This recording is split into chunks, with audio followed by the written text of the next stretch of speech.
Aking ina, gusto ko muna batiin ng lahat na nandito.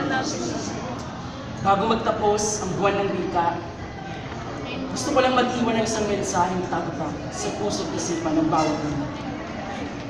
Ang dulang ito ay pinamagatan ko ang pagmamahal ko sa wikang Pilipino. Sa sariling panulat ng inyong abang lingkod, Roncel Lavinia Baca. Simulan na natin. Simpleng katanungan, ngunit di nabibigyan ng kasagutan. At patuloy na di nahahanapan ng batayan. Marami na ang nagmungkahi, ngunit di napapanindigan ng sinabi. Ano nga ba ang tunay na diwa ng pag-ibig sa mundo? Maraming kuro-kuro ang nakalahal, ngunit di masubukang maisaan. Maraming antas ng pag-ibig kung tutusin. Pag-ibig na binibigay sa kasintahan, pag-ibig na natatamo sa kaibigan para sa magulang, Diyos at bayan. Ngunit natanong niyo na ba sa sarili niyo kung nasubukan niyo na bang mahalin ang wikang humubog at nagpakilala sa pagkatao? Ngayon, bigyan naman natin ng pansin at diin ang pagmamahal natin sa wikang Pilipino. Maraming taon na ang lumipas. Dumaan ang taon. Maraming banyaga ang napuroot pa rito. Ginulo ang tahimik na pamumuhay dito. Binulabog at winasak ang kulturang kinagisnan. Maski wikang terminolohiya ay pinalitan. Ngunit di nagpaubaya ang mga Pilipino sa dayuhan. Ginamit ang kanilang karunungan para manatili ang wika. Si Lope K. Santos, na ama ng Balarila, Manuel L. Quezon, ama ng wikang banbansa. Ngunit, iilan lamang sila sa mga bayaning nagpakita ng pag-ibig nila para manatiling buhay sa ating puso't isip ang wikang Pilipino. Ang ating puso't isipan ay magkakaisa. Kung wikang Pilipino ang ating gamit, hangaring umunlad ang ating bayan ay ating makakamit. Pagmasdan natin ang mga ibang bansa. Hapon, Czech, Korea at Amerika. Sila'y walang dudang maunlad gamit ang wika nila. Dahil iniibig nila ito. At posibleng tayo rin, tayong mga Pilipino, ay aalsa kung mamahalin ang wikang ina. Ngunit, ang panahon ay pabago-bago. Maski wika'y binago at inabuso. Maraming taon na ang lumipas. Ang wikang Pilipino ay unti-unti ng kumukupas. Tilang tinangay at nilamon ng masistemang panahon. Maging sa kabataan, ito'y binaon sa kahapon.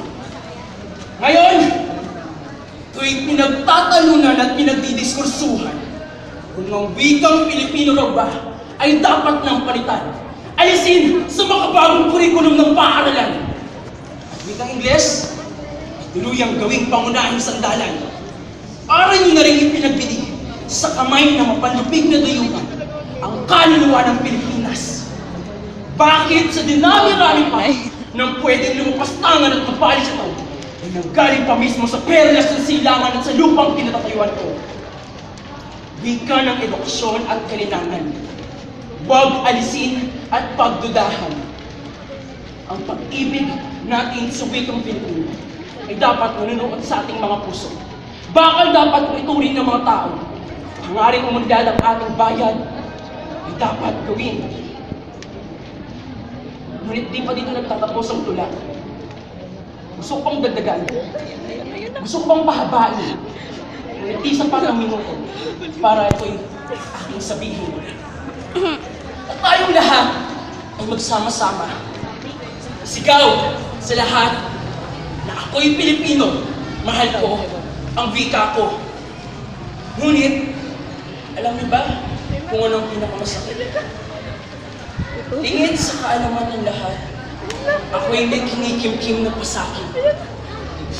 Gusto nang malaman kung ano ang nagpapangis sa makatang ko? Ay inyong mga sandaling sinusubok kita kung hanggang saan ang pag-ibig mo. Yung mga katagang namutangi sa bibig ko. Mahal ayoko na. Mahal, tama na. Mahalin din natin. Sapat na siguro dahilan ang pagkakaksin na ginawa mo habang nakatalikod ako. Kahit wala kang ginawa para pigilan ako. Luyang ka naman umalis. Umalis na walang paalam. Sinasabi ko sa aking isipan habang binibigkas ang mga salitang iyon. Mahal, pigilan mo ako. Mahal, nagmamakaawa ako. Sabihin mong mahal mo ako at di mo kaya mawala ako sa piling mo. Ngunit bigla ako na mabalikwas at naalala sa sarili ko. Ang lahat pala ng iyon ay pawang mga kasinungalingan at mga imahinasyon ko lamang. Dahil nagising ako, lahat pala ng iyon ay pawang kasinungalingan. Wala pala akong girlfriend. Hindi pala ako sinisip. Eh, may masakit eh. Mumukha akong tanga, kakatulad, kakadrama sa harap ng maraming tao. Pero walang parang dapat kong lutan. Ngunit, ito ang inyong pakatandaan, mga kabataan. Ang wikang Ingles ay wika ng sanlibutan. Ngunit di sukutan ng iyong katalinuhan. Makatang kinukutsa ng karamihan. Ay siyang tunay na may puso mapagmahal sa wikang kinagisna.